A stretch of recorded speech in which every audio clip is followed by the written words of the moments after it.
Now that you've created a user for yourself, we can begin to go through some of the administration options within Archivery. From the client, go down to the Administration menu item in the window menu. This video will focus on the General tab of the administration window. Let's go down all the options one by one. Keep all files. Archivery has the ability to delete certain specific files and folders as its archiving jobs. You can set by default whether or not you want your clients to keep all of the files within a job or delete certain files within a job. This is handy mostly for the hot folder setup, which we'll discuss later. Index full text.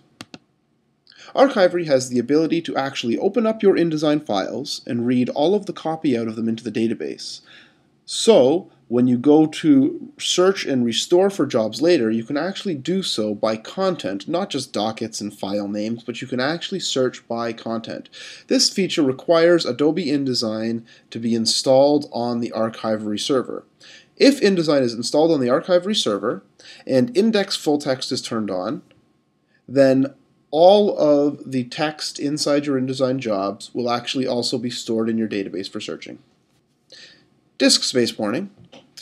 Disk space warning is the limit at which Archivery will throw a pop-up on your screen, on your Archivery server screen, stating that your archive and backup volumes are running low on space.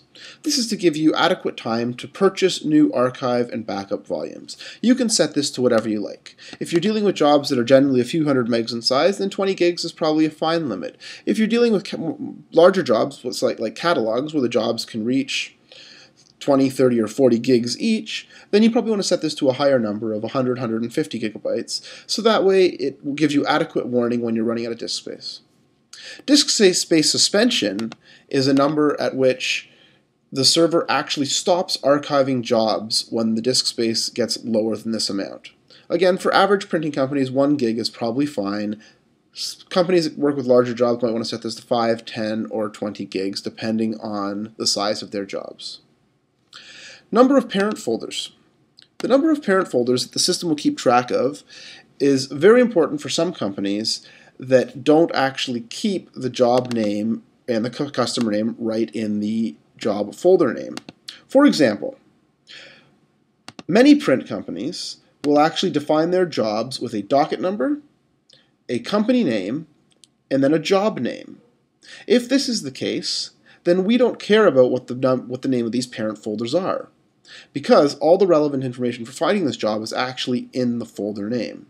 However, other companies, such as packaging companies, often keep things a few levels down, and their job folders actually only have docket numbers and not company names or part names. If that is the case, then you want to also keep track of 1, 2 parent folders. So you change that number to 2, and then the system will actually keep track of 2 parent folders as well as the docket number itself. The email settings are here for future use. They are not functional right now. They have no relevance in the system right now. You do not need to enter anything there. When you're finished setting all these settings the way you like, you simply press the Save button.